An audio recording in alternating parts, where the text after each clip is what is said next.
Did you know some houses don't just hold memories? They are the memory? In the heart of Virginia's forgotten woods, there stands a colonial relic. White pillars, blackened shingles, and a winding gravel road that seems to vanish the closer you get. This house, untouched by time yet scarred by it, was never truly abandoned. Because what lived inside never left. The Anderson family, John, Rachel, and their young son Miles, moved from the city seeking peace. The real estate agent called it a rare gem, historic, isolated, and undervalued. But he left out one truth. The house had a soul, and that soul was hungry. In the first week, Miles began to draw, not cartoons or trees, but brutal sketches. A man hanging in the dining room, a woman's mouth sewn shut, a child clawing from beneath the floorboards. Rachel thought it was imagination, but the house remembered. Historians would later discover that every sketch matched unsolved murders spanning over 200 years, all within that same house. But how could a child know? Because the house whispered. It fed Miles images, sounds, pain, and something else. Every night, footsteps echoed in empty hallways. Lamps flickered in Morse code-like bursts.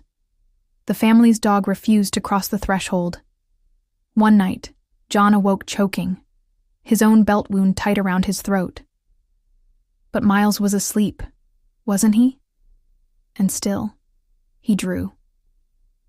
Halfway through the second month, Rachel found a journal behind a false panel in the wall. The entries belonged to a Civil War soldier who once lived there. He wrote of a force in the walls, something that consumed his wife and turned his son into a monster. The last page ended mid-sentence, splattered with blood. Rachel tried to leave, but the house locked its doors. Windows refused to break. Cell signals vanished. Time slowed. The house was no longer a building. It was a prison, a living entity replaying every horror, using Miles as its mouthpiece. And the boy changed. His voice sometimes echoed in stereo. He laughed at nothing. He recited details from events centuries before his birth. He claimed the house spoke through him, that he was the key to keeping its stories alive. And one morning, he whispered to Rachel, "You're next." If you've made it this far, don't forget to like this video if stories like this fascinate you. Subscribe for more terrifying tales rooted in reality, and share this story with someone who thinks ghosts aren't real. Desperate, Rachel found an exorcist, Father Gabriel, who arrived with faith and fire. But as he stepped inside, he collapsed, vomiting blood.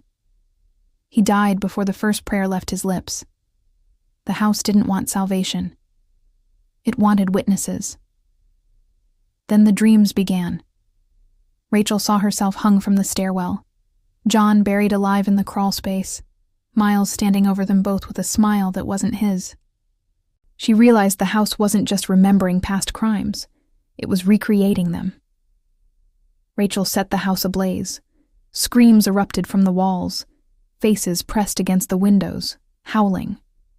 Miles fought her, begging, crying, but his eyes were wrong. As the fire consumed everything, Rachel carried her son out. But when she looked down, she was holding ashes. Miles had never left the house. Whatever came out with her wasn't him. If this story chilled you, leave a comment below with your theories. Was the house a curse or something worse? Don't forget to subscribe and turn on notifications, because Shadow Stalkers brings you a new terrifying tale every week. Weeks later, police returned to the ruins. Beneath the rubble, untouched by flame, lay a single sketch.